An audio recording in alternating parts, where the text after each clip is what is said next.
कैसे हो दोस्तों आप लोग। डीपीपी नंबर 8 डिस्कस करेंगे हम लोग थर्मोडायनेमिक्स का वर्क से रिलेटेड। आज इसके अंदर क्वेश्चन मिलेगा आपको और थोड़े बहुत आपको हीट वाले भी क्वेश्चन देखने को मिल जाएंगे। तो हम लोग सिस्टमेटिक तरीके से चल रहे हैं। आप बिल्कुल पहले डीपीपी से लेकर आखिरी डीपीपी को देखेंगे तो आपकी पूरी की पूरी थर्मोडायनेमिक्स कवर करते हुए नजर आएगी। ठीक है भाई, तो थर्मोडायनेमिक्स का डीपीपी नंबर 8 में देखते हैं क्या क्या सवाल है, उस हिसाब से बाकी के जो रिमेनिंग पोर्शन होगा आप बता देना कि सर ये छूट गया या फिर ऐसा है, मैं बना दूंगा। कोशिश मेरी है कि मैं पूरा का पूरा कवर कर लूँ। देखो सवाल नंबर पहला है, कह रहा है given quantity of a gas is allowed to expand isothermally. Isothermally और एडियाबैटिकली की बात हो रही है यहाँ पे, है ना। एडियाबैटिकली भी है और आइसोथर्मली है। Same pressure, change in the volume are इतना है respectively. Select the correct answer from the following. बताइए भाई, कह रहा है कि आइसोथर्मल और एडियाबैटिक में तो आप लोगों को मालूम है कि जो हमारा वी आइसोथर्मल होता है, वी आइसोथर्मल वो ग्रेटर देन होता है वी एडियाबैटिक से। ये प्रूफ आप लोगों ने देखा भी है, किया भी है। इसी बिहार पे अगर आप बात करोगे तो जो प्रेशर की बात करेंगे तो पी आइसोथर्मल और पी एडियाबैटिक ये भी आपको ज़्यादा दिखेगा। जब आपका वॉल्यूम, आपका प्रेशर आपकी आइसोथर्मल में ज़्यादा है तो वर्क भी आइसोथर्मल का आपको ज़्यादा दिखेगा एडियाबैटिक से। तो ये इस तरीके के स्टेटमेंट वाले सवाल आपसे पूछे जाते हैं ना, किसका ज़्यादा है किसका कम है। तो इस तरीके की चीज़ों को आप ध्यान रखिएगा। आप इसका प्रूफ आपने किया है, जाके लेक्चर में देखिएगा कि ये वाली चीज़ इससे ज़्यादा कैसे हो गई है। ठीक है भाई, तो फिलहाल के लिए क्या हमारा आइसोथर्मल एडियाबैटिक से ज़्यादा नज़र आएगा। ठीक है, तो ये आसान से सवाल था, बिल्कुल आसान सवाल था। अगर आप लोगों ने पढ़ा है तरीके से तो आपका ही हो जाएगा। ठीक है, ऐसे ही आपका कह रहा है कि 1 mole of CO2 gas is expanded separately in reversible and irreversible manner पे। रिवर्सिबल और इरिवर्सिबल दोनों इसका क्या है, प्रोसेस है। The work done in reversible और इरिवर्सिबल में आपसे पूछा है कि क्या होगा, तो वर्क डन आपको मालूम है कि जो रिवर्सिबल प्रोसेस होता है टाइम टेकन प्रोसेस होता है, लेकिन वहां पे सबसे ज्यादा आपको वर्क मिलेगा, है ना। तो आप लैब के अंदर अगर जाते हो तो आपको अगर ये कह दिया जाए कि आप मुझे ज्यादा से ज्यादा क्या करो, प्रोडक्ट बना के दो, तो आपका माइंड होगा कि रिवर्सिबल प्रोसेस से प्रोडक्ट ज्यादा बनेगा, लेकिन आपका समय भी बहुत ज्यादा लगेगा। तो हम लोग क्या करते हैं लैब के अंदर इरिवर्सिबल प्रोसेस से हम लोग काम करते हैं, स्टेप बढ़ा बढ़ा के, जो क्या करता है अप्रोच कर लेता है रिवर्सिबल के तरफ। देखिए थोड़ा सा मैं आपको आइडिया देता हूँ फिर इस सवाल पे आता हूँ मैं। देखिए भाई, अगर मैं रिवर्सिबल एक्सपेंशन कर रहा हूँ, रिवर्सिबल एक्सपेंशन कर रहा हूँ, ठीक है, आइसोथर्मल रिवर्सिबल एक्सपेंशन कर रहा हूँ, ये वॉल्यूम है, ये हमारा क्या है, प्रेशर है। तो प्रेशर जैसे जैसे हमारा एक्सपेंशन हो रहा है प्रेशर घटेगा और ऐसे वॉल्यूम हमारा बढ़ता चला जाएगा। तो ये वाला जो एरिया है, ये एरिया जो ये एरिया है, ये एरिया अंडर द कर्व आपका क्या है, वर्क डन है। एरिया अंडर द कर्व ये क्या है, आपका वर्क डन है। ठीक है भाई, अब इसी तरीके से अगर मैं इरिवर्सिबल एक्सपेंशन की बात करता, इरिवर्सिबल एक्सपेंशन की बात करता, तो उस जगह पे क्या होता, उस जगह पे क्या होता कि जो इरिवर्सिबल की बात है तो यहाँ पे पी एक्सटर्नल होता आपका ग्रेटर देन पी इंटरनल से, है ना भाई। यहाँ तो आपका प्रेशर वेरी कर रहा है, आपका पी इंटरनल और एक्सटर्नल लगभग लगभग बराबर वेरी करा, तो थोड़ा सा बढ़ा घटा थोड़ा सा बढ़ा घटा, ऐसे ऐसे कर्व बना हुआ है। यहाँ पे क्या है, एक्सटर्नल आपका डोमिनेट करेगा। तो मान लीजिए ये वाली जो चीज़ है, मैंने पीली लाइन यहाँ पे खींच दी है भाई, यहाँ पे ऐसे पीली लाइन वाली जो है ये रिवर्सिबल के लिए। तो ये आपका जो ये है ये फाइनल प्रेशर है, यहाँ पे ये आपका फाइनल प्रेशर, ये वाला इलाका आपका क्या है, फाइनल प्रेशर का है। तो इसको मैं पी एक्सटर्नल बोल सकता हूँ। पी एक्सटर्नल को आप एज्यूम करके चलिए कि फाइनल ही है। और ये वाला जो एरिया आपका बन रहा है, ये जो लाल पेन से है, रेड पेन से, ये एरिया आपका क्या है, इरिवर्सिबल का एक्सपेंशन में ये और रिवर्सिबल के एक्सपेंशन में ये। तो एरिया अंडर द कर्व जो होता है पीवी में, ये आपका वर्क डन बोला जाता है। तो इस हिसाब से देखोगे तो रिवर्सिबल का वर्क डन एक्सपेंशन में और इरिवर्सिबल का वर्क डन एक्सपेंशन में इसका ज्यादा दिखेगा। ये कर्व आप जाके देखना, है ना। तो अब इस हिसाब से हम चलते हैं, सवाल की तरफ बढ़ते हैं। तो रिवर्सिबल मैनर और इरिवर्सिबल मैनर में यहाँ पे एक्सपेंशन, कंप्रेशन, एडियाबैटिक कुछ भी नहीं लिखा है, बस कह रहा है रिवर्सिबल और इरिवर्सिबल। तो आप समझ लीजिएगा डब्लू रिवर्सिबल आपका हमेशा क्या होगा, ज्यादा होगा डब्लू इरिवर्सिबल से। ठीक है, लेकिन अगर मैं आपसे कह दूं कि क्या ये रिवर्सिबल प्रोसेस के बराबर इरिवर्सिबल की वैल्यू आ सकती है, मतलब मैं आपसे पूछूं कि इरिवर्सिबल जो प्रोसेस होता है वहां पे वर्क डन आपको कम मिलता है, लेकिन आपको ज्यादा चाहिए क्योंकि समय आपके पास में कम है।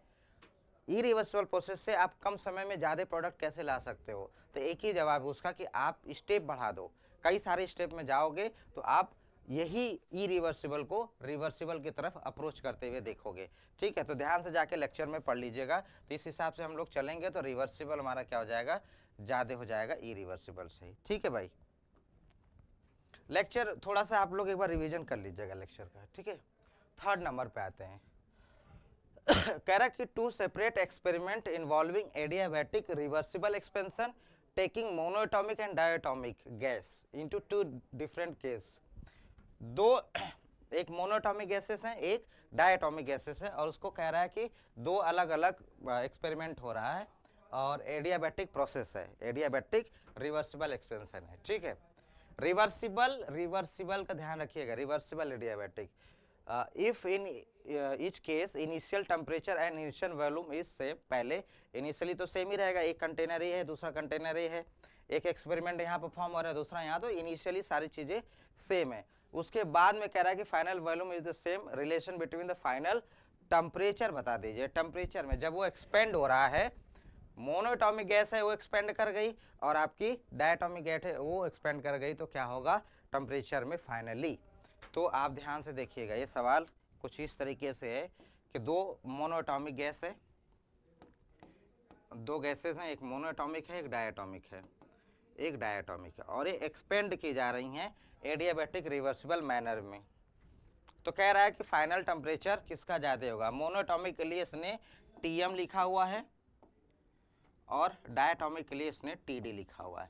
तो कह रहा है कि टीएम और टीडी में किसका ज्यादा होगा, किसका कम होगा।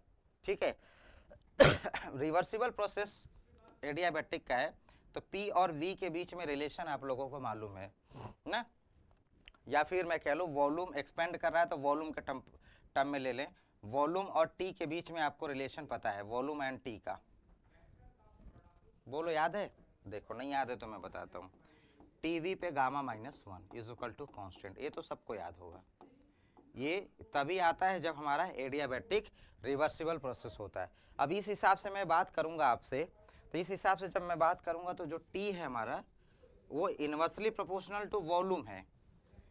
टी हमारा क्या है, inversely proportional to volume gamma -1।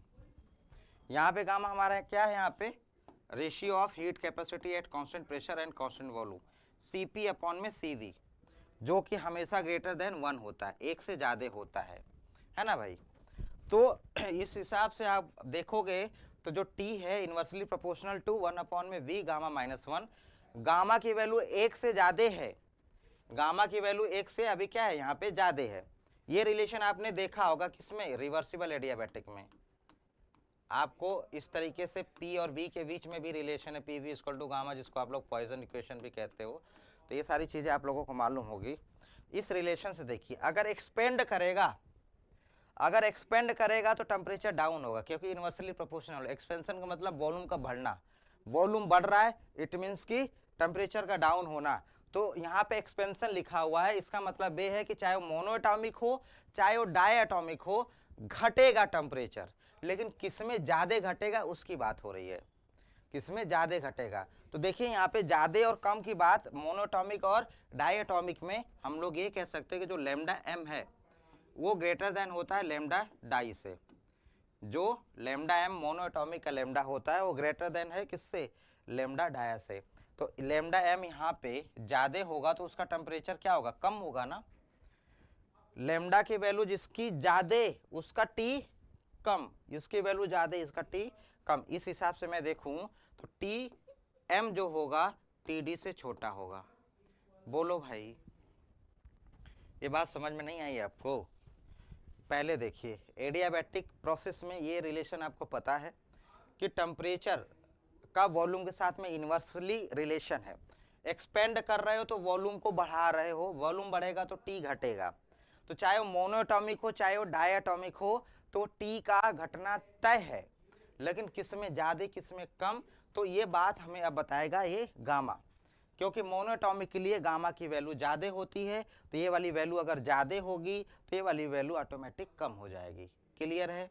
इसी तरीके से एक ऑप्शन और आया हुआ है, अगर यहीं पे लिख देता कि टी इनिशियल क्या होगा, टी इनिशियल के रिस्पेक्ट में relation, T initial, T D और टी एम, ये सवाल पूछा गया है भाई, इसका ऑर्डर पूछा गया है, तो ये भी देख लीजिए लगे हाथ यहीं पे, है ना।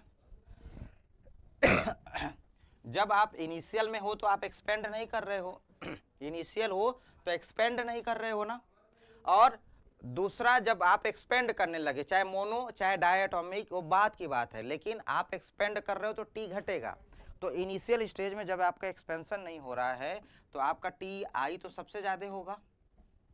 अब क्योंकि एक्सपेंशन नहीं है, वॉल्यूम उतना ही है जितना पहले था, तो टी ज़्यादा है। अब वॉल्यूम बढ़ेगा तो टी कम होता जाएगा। तो अब उसके बाद में बात करेंगे तो हमारा टी डी और टी एम, ये आप देख लीजिएगा, बहुत बढ़िया सवाल है, आया हुआ सवाल है। वैसे तो ये भी सवाल अच्छा है, आया हुआ है। दोनों सवाल, एक बार ये ऑप्शन में था, एक बार ऐसे, 3 ऑप्शन बना के दिया गया है।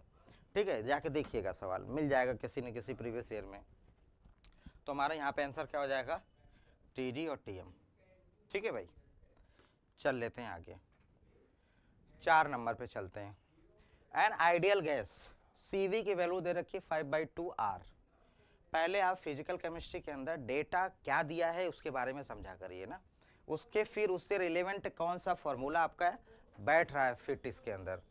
कह रहा है कि CV = 5/2 R is expanded adiabatically against a constant pressure. जहाँ पे एक कीवर्ड्स होते हैं, जहाँ पे अगेंस्ट कांस्टेंट प्रेशर ऐसा कीवर्ड आया तो इसका मतलब हिंट दे रहा है वो आपको इरिवर्सिबल का। ठीक है, constant pressure of 1 atm until it's double in volume, इसने वॉल्यूम को बढ़ा दिया, डबल कर दिया। देन कह रहा है कि if the initial temperature is इतना, तो आप बता दो मुझे इनिशियल प्रेशर कितना होगा। इनिशियल टेम्परेचर और इनिशियल प्रेशर दे रखा है, तो वैल्यू आप T2 फाइनल टेम्परेचर पूछा है आपसे, T2 पूछा हुआ है। सवाल बहुत अच्छा है। एडियाबैटिक प्रोसेस दिया हुआ है, एडियाबैटिक। अब आपको ये है कि रिवर्सिबल है कि इरिवर्सिबल है, तो एक कीवर्ड्स होते हैं, जैसे कह दिया अगेंस्ट अ कांस्टेंट प्रेशर, इसका मतलब वो हिंट दे रहा है आपको इरिवर्सिबल। तो एडियाबैटिक प्रोसेस का मतलब क्या हुआ कि DQ आपका 0 है, DQ आपका 0 है। इस हिसाब से क्या हो जाएगा, DU = -P एक्सटर्नल DV ना। अब DU को आप क्या लिख सकते हो, CVDT लिख सकते हो, CVDT लिख सकते हो, is equal to -P external, DV को लिख सकते हो V2 - V1, है ना। कह रहा है कि वॉल्यूम डबल हो रहा है, वॉल्यूम क्या हो रहा है, डबल। डबल वॉल्यूम का मतलब मान लीजिए V1 = V है, तो V2 = 2V बोल रहा है, डबल। तो जो डेल्टा V होगा क्या होगा, 2V - V = V हो जाएगा, यही आएगा ना। बोलो, पक्की बात है, यही आना भी चाहिए। तो अब देखो यहाँ पे CVDT को आप T2 - T1 लिख सकते हो भाई, और P एक्सटर्नल जो यहाँ पे अगेंस्ट कांस्टेंट प्रेशर 1 atm है, यही आपका क्या है, P एक्सटर्नल है। P एक्सटर्नल की वैल्यू -1, V2 आप हमारा यहाँ पे क्या है, and the initial pressure 5 atm, the value of T2 पूछा हुआ है। देखिए ध्यान से एक बार, एक थोड़ी सी हम लोग गलत रास्ते में जा रहे थे।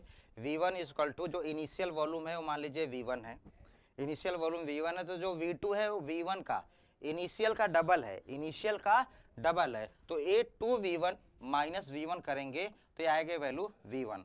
तो यहाँ पे मैं ये कह सकता हूँ, ये जो हमारा थोड़ा सा हम गलत रास्ते पे निकल रहे थे हम लोग, तो यहाँ पे देखिए -P और ये 2V1 -V1, तो यहाँ पे क्या लिख सकता हूँ, V1 लिख सकता हूँ, क्या लिख सकता हूँ, V1। तो अब ये जो V1 है, इस V1 को मैं इस तरीके से यहाँ पे रीअरेंज कर सकता हूँ, P1V1 = P2 नहीं आइडियल गैस से ले लीजिए, क्योंकि उसने आपको दे रखा है, टेम्परेचर भी दे रखा है, टेम्परेचर मेंशन है, इनिशियल टेम्परेचर मेंशन है, तो कोई दिक्कत नहीं है, P1 उधर जाने की जरूरत नहीं है। PV = RT, है ना। P V equal to R T, तो यहाँ पे वी वन है तो यहाँ पे पी वन कर दीजिए, यहाँ पे टी वन कर दीजिए, तो वी वन इक्वल टू क्या हो जाएगा आर टी वन अपॉन में पी वन। ये वाली जो वैल्यू है वो यहाँ पे उठा के पुटअप कर दीजिए। ये जो P है ये एक्सटर्नल P है, इसका किसी भी तरीके से कोई लेना देना नहीं है। तो मैं जहाँ पे V1 है वहाँ पे क्या कर दूँ आर टी वन अपॉन में P1 लिख सकता हूँ। तो देखिए भाई थोड़ा सा आपको कॉम्प्लिकेटेड हो सकता है लगे, लेकिन बहुत आसान है। जो यहाँ पे ये है V1, इसके जगह पे मैं क्या लिख सकता हूँ, इसके जगह पे मैं लिख सकता हूँ C V T two minus T one is equal to P external को 1, और V1 के जगह पे मैं क्या लिख दूं आर टी वन अपॉन में P1। ठीक है, इतनी बात आपको समझ में आ गई होगी। सिंपल सा कह रहा है वॉल्यूम डबल है यार, वॉल्यूम इनिशियल का डबल, मतलब इनिशियल V1 है उसका डबल तो 2V1, तो 2V1 माइनस V1 करेंगे तो V1 आ जाएगा, तो मैंने यहाँ पे V1 लिख दिया।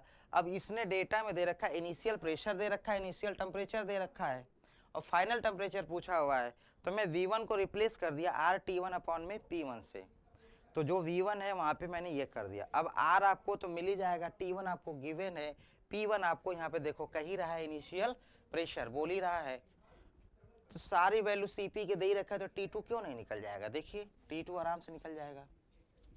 बोलो भाई Cv की वैल्यू यहाँ पे देखिए 5/2 R है, 5/2 R, T2 निकालना ही है।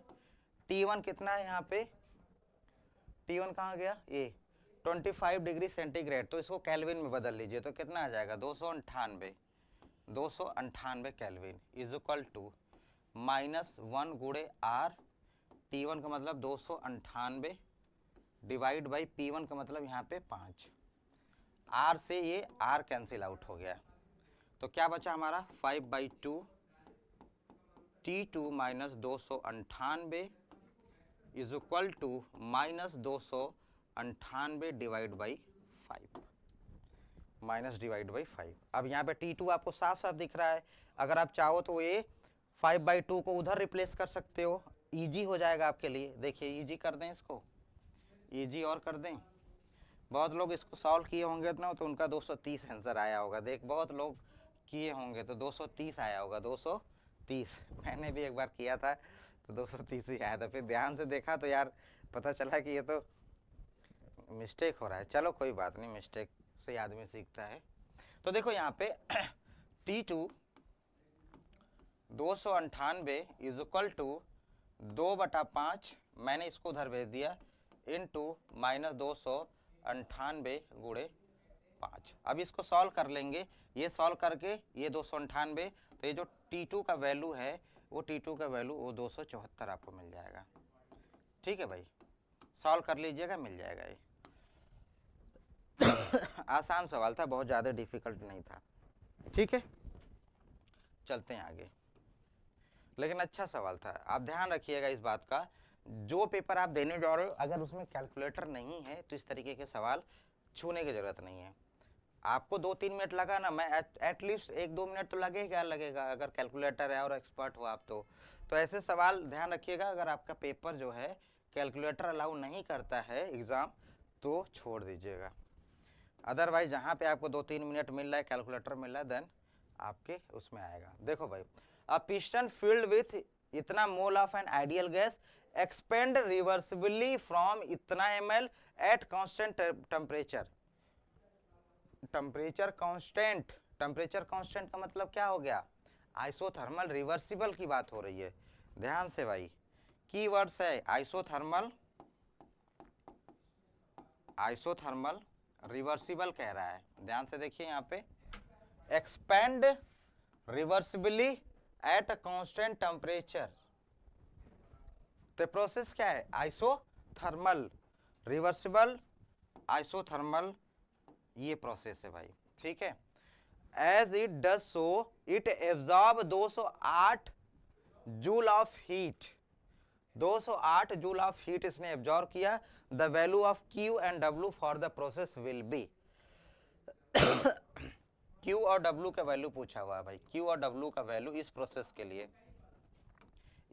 के लिए बोलो। बताओगे? देखो भाई डी यू इक्वल टू क्या होता है आपका Q प्लस डब्लू। अब प्रोसेस आपका आइसोथर्मल है, आइसोथर्मल प्रोसेस में क्या होता है, जीरो होता है, तो जो आपका ये जो Q है वो माइनस डब्लू के बराबर आएगा, Q बराबर माइनस डब्लू आएगा। और Q की वैल्यू इसने यहाँ पे साफ साफ लिखा हुआ है, इट एब्जॉर्ब 208 जूल मतलब Q की वैल्यू इसने दे रखा है 208 जूल, तो मेरे भाई W की वैल्यू क्या हो जाएगी, माइनस 208 जूल। W की वैल्यू माइनस 208 जूल हो जाएगी। खत्म, डेटा वेटा गुणा गणित क्यों करना है। इसीलिए मैं कह रहा हूं अगर आपका सब्जेक्ट पे कमांड है तो ये सब बहुत छोटी सवाल हो जाएंगे। और ये सवाल आपको मैं बताऊं, ये जेई में पूछा गया सवाल है, +2 वाले बच्चे देते हैं उस पेपर को, देखो कितना अच्छा सवाल है। यहाँ पे देखिए प्लस का 208 जूल और यही माइनस का 208 जूल। क्लियर है बात, आपका पहला ही सही हो जाएगा आंसर। बोलो भाई, सही है। चलें आगे, छठा नंबर पे आते हैं। The maximum work done when 2 mole of an ideal gas expand from 1 litre to 10 litre at 27 degree centigrade reversibly will be. तो ये कह रहा है कि रिवर्सिबल प्रोसेस में एक्सपेंड हो रहा है, वो गैस को आप क्या कर रहे हो, एक्सपेंड कर रहे हो रिवर्सिबल प्रोसेस में इतना। तो ये आइसोथर्मल रिवर्सिबल प्रोसेस है एक्सपेंशन का। तो W इज इक्वल टू आपको क्या पता है 303 nRT log V2 अपॉन में V1। बोलो भाई, यही मालूम है आपको ना, एक्सपेंशन ये क्या है आपका, reversible isothermal expansion. Reversible isothermal expansion का ये फॉर्मूला आपने डेराइव किया है। अभी आप देखो यहाँ पे माइनस 2.303 n की वैल्यू देखिए क्या दिया हुआ है, यहाँ पे 2 मोल दिया हुआ, तो ये 2, अरे पूरा लिखा करिए, मोल को पूरा लिखा करिए 2 मोल। और R की वैल्यू अब तो डिपेंड करेगा कि यूनिट किस में है। अब यूनिट देखिए जूल में है तो मुझे जूल वाली वैल्यू उठानी पड़ेगी, तो मैं 8.314 जूल पर केल्विन पर मोल उठा लिया। ठीक है भाई, पूरा का यूनिट लेनी पड़ेगी। और लॉग V2 मतलब कितना है यहाँ पे, V2 10 लीटर और 1 लीटर मतलब 10/1 सही है। मोल से पर मोल कैंसिल आउट हो गया, तो वैल्यू 2.303 2 गुणे 8.314 गुणे log 10 की वैल्यू क्या होती है, 1 होती है। इसको सॉल्व करिएंगे तो ये जो वैल्यू आएगी वो जूल में आएगी, जूल में, और आपसे पूछा है किलो जूल में। यहाँ पे टेम्परेचर है ना, टेम्परेचर भी आपने रखा होगा, यहाँ पे मैंने टेम्परेचर रखा नहीं क्या, अच्छा ठीक है, तो यहाँ पे टेम्परेचर भी रख लीजिए, कितना 27 मतलब 300 केल्विन। तो केल्विन से ये केल्विन भी पर केल्विन कैंसिल हो जाएगा गुणे 300 लिख दीजिए, 300 मिस हो रहा है ये चीज। तो इसको जब सॉल्व करेंगे तो वैल्यू जो आएगी वो जूल में आएगी, और आपसे किलो जूल में पूछा है, तो किलो जूल का मतलब है जब सॉल्व कर देंगे तो आपका ये पहला आंसर आ जाएगा किलो जूल में। ठीक है, आसान था ना, ये तो सबसे आसान था। चलिए 7 नंबर पे आते हैं। 1 mole of an monatomic ideal gas expand adiabatically, ध्यान रखिएगा एडियाबेटिकली एक्सपेंड हो रहा है वो, initial temperature T against a constant external pressure. Constant external pressure बोल दिया आप, प्रोसेस में रिवर्सिबल और इरिवर्सिबल तो दिया नहीं है, लेकिन ये कीवर्ड दे दिया तो आप इरिवर्सिबल समझ सकते हो वहां पे। From 1 litre to 3 litre the final temperature of the gas is. तो इस डीपीपी में आपको टेम्परेचर से रिलेटेड सवाल मिल जाएंगे। ठीक है, देखिए एडियाबैटिक प्रोसेस है तो DQ 0 होगा, तो DU बराबर W का मतलब P external V2 minus V1, DU को मैं लिख सकता हूँ यहाँ पे 1 मोल है ना, कोई बात नहीं 1 मोल है तो ठीक है, CVDT लिख सकता हूँ, T2 माइनस T1 लिख सकता हूँ, is equal to P external V2 minus V1. तो 1 mole of monatomic gas expand adiabatically at initial temperature T against a constant external pressure of 1 atm. तो यहाँ पे इसकी वैल्यू 1 atm है और 1 लीटर से 3 लीटर मतलब -1 3 गुणे 1 द फाइनल टेम्परेचर, तो CV T2 माइनस T1। बोलो भाई, अब बताओ कैसे करोगे। तो अब आपके पास में इनिशियल टेम्परेचर तो T कह रहा है, चलो T लिख देते हैं, कोई दिक्कत नहीं है। थोड़ा सा मैं इसको रीअरेंज कर दूं, -2 डिवाइड बाई CV और T2 माइनस T1, और T1 इधर आएगा तो क्या आ जाएगा, T2 बराबर -2 CV प्लस T।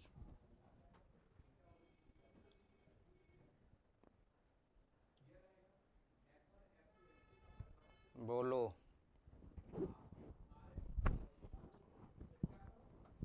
अब क्या करना है आपको, इसकी वैल्यू कहाँ से ले आओगे, इसकी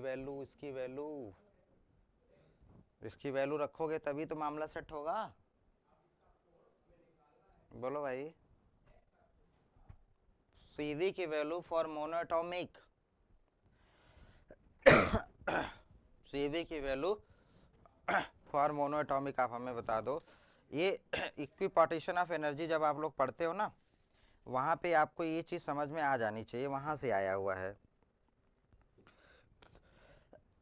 और मान लो एक बार को आपके दिमाग में उतर गया तो आप ऑप्शन की तरफ देखो, ऑप्शन में क्या दिया, 1.5 1.5 और R की वैल्यू गुणा कर रखा R, मतलब 1.5 क्या होता है, 1.5 3/2 3/2, तो 3/2 R होता है। वैसे आपको नहीं आइडिया होगा तो आप लिख लीजिए मोनोटॉमिक के लिए 3/2 R। तो यहाँ पे CV को 3/2 R कर दीजिए, 3/2 R को करने का मतलब 1.5 हो गया, तो T2 is equal to minus का 2, CV को मैं क्या लिख दूं 1.5 और R को क्या लिख दूं 0.0821 और इधर क्या है प्लस का T। कोई ऑप्शन मैच कर रहा है क्या, कोई ऑप्शन मैच कर रहा है, इसको और रीअरेंज कर सकता हूँ ना, देखो यार कोई ऑप्शन मैच कर रहा है क्या, 1.5 0.0821, ये कोई ऑप्शन है, ये देखो T माइनस 2 अपॉन में 1.5 इंटू 0.0821, ठीक है। तो आपको देखो यहाँ पे एक्सटर्नल प्रेशर बोलते ही आपने अपने दिमाग में ये रख लिया, P external V2 minus V1, तो एक्सटर्नल की वैल्यू -1, V2 का मतलब 3 -1 है ना, यहाँ पे हो जाएगा -2, यहाँ पे T2 माइनस T1, CV की वैल्यू आपने नीचे लिया और CV आपने 3/2 R यहाँ पे पुटअप कर दिया, तो 3/2 R का मतलब क्या हो गया 1.5 इंटू 0.0821, ठीक है। आसान है और ये इंपॉर्टेंट है, ये किसी भी एग्जाम के लिए इंपॉर्टेंट क्वेश्चन बन सकता है, ये सवाल इंपॉर्टेंट हो सकता है आपके लिए, ठीक है। ऐसे सवाल मिलेंगे आपको, ये भी सवाल बहुत बढ़िया है, आपको कॉन्सेप्चुअल, अगर आपका कॉन्सेप्ट क्लियर है तो इस सवाल को आप बहुत बेहतरीन तरीके से कर सकते हो। ये कोई कर्व दे रखा है ना, उस कर्व के बिहाफ पे कह रहा है कि इनकरेक्ट स्टेटमेंट बताइए, इस कर्व के बिहाफ पे आपको इनकरेक्ट स्टेटमेंट बताना, ये इनकरेक्ट पूछा हुआ है। कर्व में देखिए आइसोथर्मल और एडियाबैटिक, मैंने आपसे कहा था। अब आइसोथर्मल को देखेंगे तो आइसोथर्मल वाले को ऐसे मिलाएंगे तो ये रेड कलर का जो आपको दिख रहा है, जो शेड मैंने बनाया है, ये किसके लिए है, आइसोथर्मल का वर्क डन है। और यहीं मैं अगर आपको कह दूं कि ग्रीन कलर में ये वाला जो शेड है वो एडियाबैटिक का है, तो आपको साफ साफ दिख रहा है कि रेड वाला शेड ज़्यादा है, तो वर्क डन किसका ज़्यादा होगा, आइसोथर्मल का वर्क डन होगा, ठीक है। चलिए ऑप्शन की तरफ, कह रहा है कि T1 बराबर T2, T1 बराबर T2, तो यहाँ पे ये जो इनिशियल पॉइंट है वहाँ पे T1 है और यहाँ पे T2 है, तो T1 बराबर T2 का मतलब है प्रोसेस क्या है, आइसोथर्मल प्रोसेस है, आइसोथर्मल प्रोसेस में टेम्परेचर कांस्टेंट है, तो T1 बराबर T2 होगा ही, क्योंकि टेम्परेचर में बदलाव नहीं है, T1 यहाँ पे और T2 भी यहाँ पे है, तो प्रोसेस आइसोथर्मल में। तो ये बात बिल्कुल सही कह रहा है, और हमें बताना क्या, इनकरेक्ट बताना है। कह रहा है कि T1, दूसरे ऑप्शन में आते हैं, T3 greater than T1। T3 का मतलब ए है, T3 का मतलब ए है और इनिशियल ए है, तो इसका मतलब ये है कि एडियाबैटिक प्रोसेस में, इसको रफ कर देता हूं हल्का सा पहले।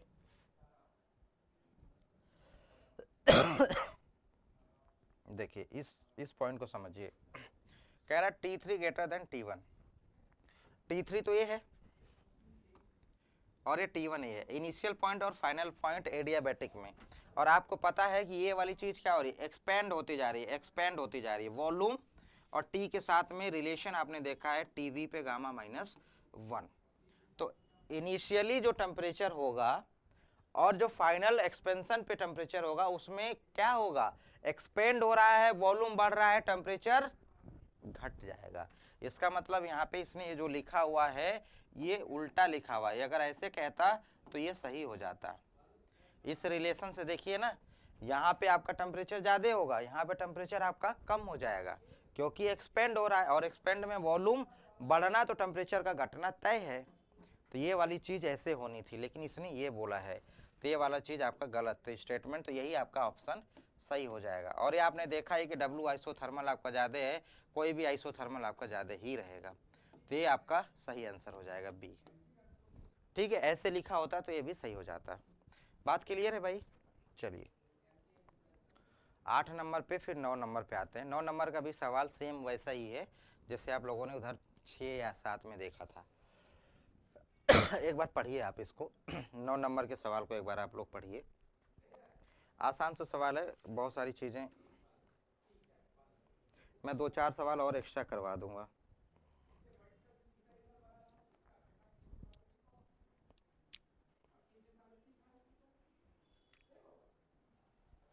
के एल कपूर की बुक ले लीजिएगा, मेरे पास के एल कपूर है। मैं के एल कपूर से सवाल ज़्यादातर कोशिश करता हूँ आपको दूँ, और पढ़ाने का भी। और जो प्रीवियस ईयर के क्वेश्चंस हैं ये आज मैं लाया हूँ, और आज उसी से मैं करवा भी रहा हूँ ना, मेरे पास है रखा हुआ, तो उसी से मैं अच्छे अच्छे सवाल उठाया हूँ। इजी सवाल तो आप कर लोगे, मुझे पता है। अब कह रहा है कि 1 mole of an ideal gas,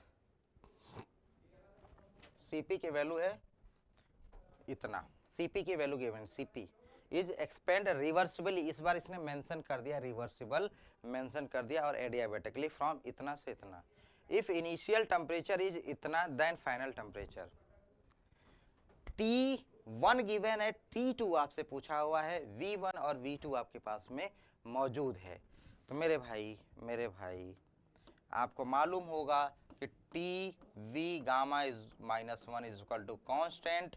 हम लोग ये रिवर्सिबल एडियाबैटिक प्रोसेस के लिए लिखते हैं। तो देखिए यहाँ पे T1 अपॉन में T2 is equal to V2 upon में V1 गामा -1, ये लिख सकते हैं आराम से। इस पर्टिकुलर इक्वेशन से ये लिख सकते हैं। क्लियर है ना बात? बोलो, क्लियर हो जानी चाहिए। और यहाँ पे कह रहा है कि 1 लीटर से 10 लीटर हो रहा है, यहाँ पे 1 लीटर से 10 लीटर। तो T1 हमारा कहाँ है, इनिशियल टेम्परेचर 750, तो हमने यहाँ पे 750 डिवाइड बाई T2 कर दिया, इज इक्वल टू वॉल्यूम हमारा कितना है 10/1, और यहाँ पे गामा -1 और 1 mole of ideal gas. CP की वैल्यू गिवन है भाई, तो सीपी की वैल्यू गिवन है, तो आप यहाँ से गामा आपको चाहिए तो आप ऐसे निकाल सकते हो। देखो Cp minus CV is equal to R होता है, वैसे तो होता है NR, N की वैल्यू रखूंगा तो मोल कट जाएगा, लेकिन यहाँ पे मोल गिवन है इसलिए मैंने R रखा हुआ है। तो Cp minus CV is equal to R होता है, तो CV बराबर क्या हो जाएगा, CV बराबर ये इधर आ जाएगा, ये इधर आएगा, तो Cp माइनस R हो जाएगा। तो Cp की वैल्यू कितनी है 29.234, माइनस R की वैल्यू कितनी होगी 8.314। तो ये कितना आ गया, लगभग इसमें से घटेगा एक कुछ 20 दशमलव समथिंग आएगा। एक बार मैं कैलकुलेटर लगा लूँ, कैलकुलेटर से आपको बता देता हूँ, कुछ 20 दशमलव। और कैलकुलेटर वाले एग्ज़ाम में आप ध्यान रखिएगा कि किस एग्ज़ाम में आप बैठे हैं। अगर आपको कैलकुलेटर अलाउ है तो कोई बात नहीं है। 29.23 माइनस 8.314, तो ये 20.91 के आसपास है। ये आपका CV की वैल्यू है भाई, CV की वैल्यू। और आपको पता है, आपको ये मालूम है कि CP और CV के बीच में कुछ रिलेशन होता है गामा को लेकर, एटॉमिसिटी गामा को लेकर। आपने ये देखा है कि जो आपका CP अपॉन में CV है, यही होता है क्या, गामा। और CP की वैल्यू यहाँ पे गिवन है, देखिए यहाँ पे क्या गिवन है, 29.234। ये CP की और CV की वैल्यू आपने निकाल लिया 20.91, तो इससे आपने गामा फाइंड आउट कर लिया। देख लीजिए, मोटी मोटा हिसाब लगा लीजिए, इस पर कुछ 1.34 के आसपास आनी चाहिए। 21.23 डिवाइड बाई 20.91, तो ये आपका 1.39 आया है, 1.39। ये आपने गामा की वैल्यू निकाल ली यार। अब गामा की वैल्यू निकाल ली तो आराम से इस पे पुटअप कर सकते हो। और ये सब चीज़ें ध्यान रखिएगा, मैं बार बार कह रहा हूँ, जहाँ पे आपको कैलकुलेटर मिलेगा, अलाउ होगा, उसी जगह पे आप इसको कर सकते हो। अदरवाइज कितना आप कर सकते हो, आप मैनुअल तो कैलकुलेशन मुश्किल होगा ना। T2 इज इक्वल टू 10 और गामा की वैल्यू 1.39 माइनस 1। इसी को जब आप सॉल्व करोगे तो आपको T2 की वैल्यू फाइंड आउट हो जाएगी, ये वाली वैल्यू मिल जाएगी। तो इसको सॉल्व करिएगा, 300 केल्विन आपको देता हुआ नजर आएगा, 300 केल्विन देता हुआ नजर आएगा, ठीक है। और ये जब कैलकुलेटर होगा आपके पास में, तभी आप इसको कर पाओगे, ठीक है। चलें आगे, देखिए 10 नंबर पे आते हैं। 10 नंबर भी सेम वैसी ही चीज़ है, बस मैं आपको हिंट दूंगा, 10 नंबर आप करिएगा। हिंट मैं दे देता हूँ आपको। यहाँ पे कह रहा है कि कंसीडर 2 मोल, यहाँ पे मेंशन है, of ideal diatomic gas at 300 kelvin at and 0.507 mega pascal to be expanded adiabatically to the final pressure इतना। मतलब इसने P1 P2 दे रखा है, अगेंस्ट कांस्टेंट प्रेशर इतना। देखो भाई क्या क्या गिवन है, बहुत कुछ दे दिया आपको। अगेंस्ट कांस्टेंट प्रेशर की वैल्यू दे रखी है 0.101 pascal, mega pascal. Expand adiabatically कहाँ से, इनिशियल प्रेशर हमारा P इनिशियल है 0.50 से यहाँ तक 203 तक, ठीक है। N की वैल्यू आपको गिवन है, N बराबर 2 मोल गिवन है, N बराबर 2 मोल गिवन है।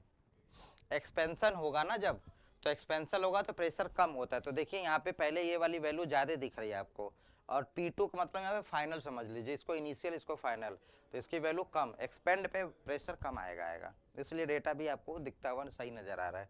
N की वैल्यू यहाँ पे 2, अगेंस्ट कांस्टेंट प्रेशर इतना, the final temperature is given, और आपको CV की वैल्यू है। तो CV की वैल्यू से आप CV, इससे गामा निकाल लोगे, है ना, इससे आप क्या निकाल लोगे, गामा। और एडियाबैटिक प्रोसेस है तो du इज इक्वल टू आपका क्या होगा, माइनस P एक्सटर्नल, ध्यान दीजिएगा, V2 minus V1, V2 minus V1 होता है। और इसको और खोलना चाहते हो तो N CV T2 minus T1 is equal to minus P external. ध्यान दीजिएगा यहाँ पे V2 और V1 को रिप्लेस करना पड़ेगा आपको, क्योंकि आपको डेटा में P1 P2 ये सब गिवन है, P1 और P2 गिवन है, और आपसे T2 पूछा गया है ना। तो वॉल्यूम को P1 P2 के फॉर्म में आपको बदलना पड़ेगा। तो देखिए आपने ऐसे कर लेना है, P1 V1 is equal to क्या होता है, NR T1, तो इस हिसाब से V1 इज इक्वल टू क्या हो जाएगा, NR T1 अपॉन में P1, ऐसे।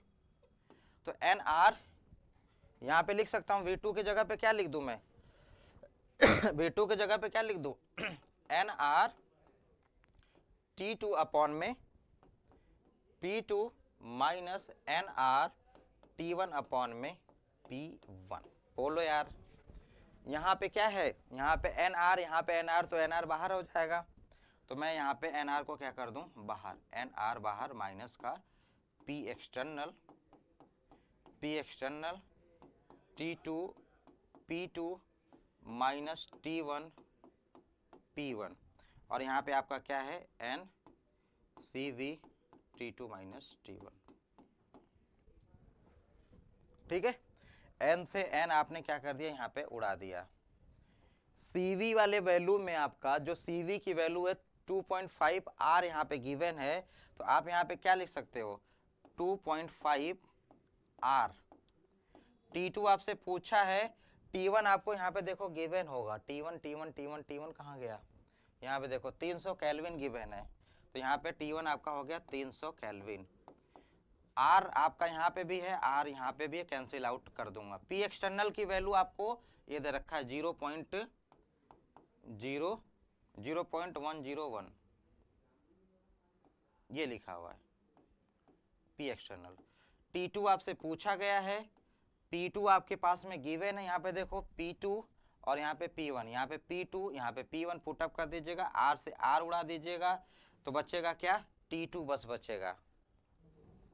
नहीं समझ में आया? देखो ये तो डेटा आपको गिवन है, ये डेटा आपको गिवन है, ये आपने एडियाबैटिक है तो ये एडियाबैटिक के हिसाब से P external V2 minus V1 किया, लेकिन V2 और V1 कहीं आपको दिख नहीं रहा है, P1 और P2 दिख रहा है, T1 दिख रहा है। इट मीन्स कि मैं V2 को V1 को चेंज कर दिया ऐसे nRT2 by P2 nRT1 by P1, क्योंकि मेरे पास में P1 P2 गिवन है, T1 हमारे पास में है और T2 हमें चाहिए ही चाहिए, तो मैंने इसको ऐसे फॉर्म में कन्वर्ट कर दिया।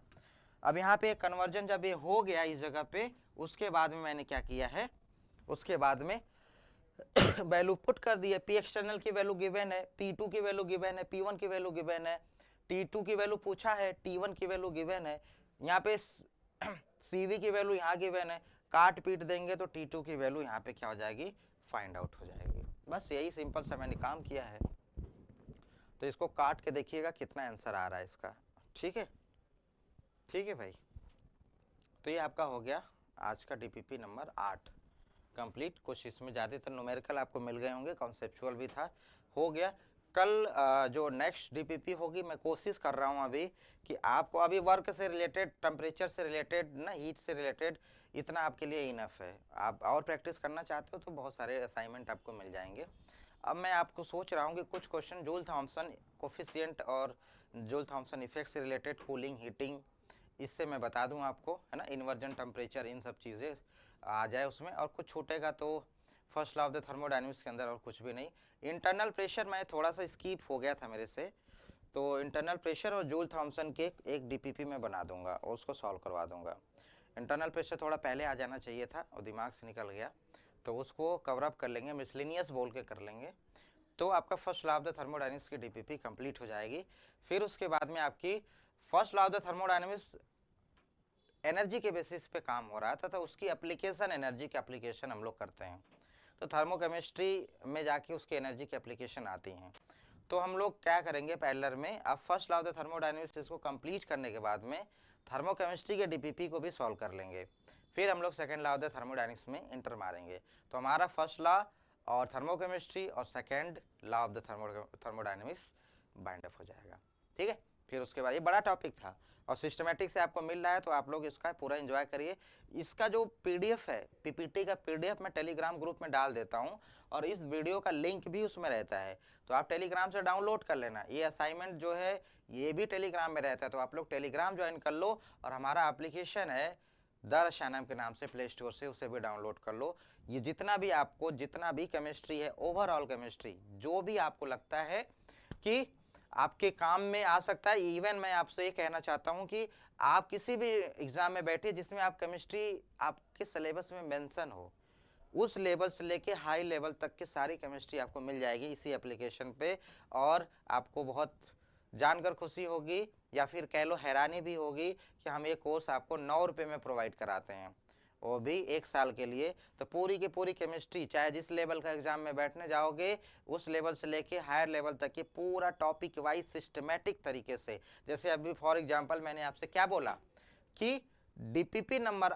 8 में या फिर 1 से लेके 8 तक आपके पास में मैंने पहले मैक्सवेल पढ़ाया, फिर मैंने उसके बाद में आपको मैक्सवेल के इक्वेशन और रिलेशन से रिलेटेड सवाल करवा दिए। फिर मैं जब आगे बढ़ा तो उसके बाद में आपको हीट कैपेसिटी, आगे जब बढ़ा मैं आपको स्टेट आपको पाथ फंक्शन में आगे बढ़ा, एक्सटेंसिव इंटेंसिव पढ़ाया, फिर पढ़ाने मतलब सवाल करवाता चला गया एकदम बिल्कुल सब टॉपिक वाइज। फिर मैं यहाँ पे अभी वर्क और हीट और टेम्परेचर से रिलेटेड करवा रहा हूँ, आगे जूल थॉमसन से रिलेटेड आपसे बात करने वाला हूँ, फिर कार्नोट साइकिल, फिर उसके बाद में एंट्रोपी, एंट्रोपी मिक्सिंग। इस तरीके से सिस्टमेटिक तरीके से अगर आपको सवाल मिल जाएंगे तो आपका बेहतर हो जाएगी तैयारी, है ना। फिर आपको हर एक पर्टिकुलर टॉपिक आपने पढ़ा और उससे रिलेटेड सवाल किया, डाउट हो रहा है खट से आपने यहाँ से वीडियो सोल्यूशन देख लिया। तो चाहे वो थर्मोडायनेमिक्स का हो, इवन पूरी की पूरी फिजिकल केमिस्ट्री, पूरी की पूरी इनऑर्गेनिक, पूरी की पूरी ऑर्गेनिक केमिस्ट्री, ये सारी की सारी चीजें आपको एक ही प्लेटफॉर्म पे केवल 9 रुपीज में मिल जाएगा, और 1 साल का सब्सक्रिप्शन भी है उसका। आपको उसको 9 रुपये में जाके प्ले स्टोर से डाउनलोड करिएगा, और 9 रुपये में TGT science practice batch, PGT science, PGT chemistry practice batch और बहुत सारे प्ले स्टोर उसमें बने हुए हैं, आप उसमें प्लेलिस्ट में जाके देखिएगा। ठीक है भाई, तो चलते हैं हम लोग, आज के लिए इतना ही, आगे मैं मिलता हूँ आपसे अगले लेक्चर में। Thank you so much.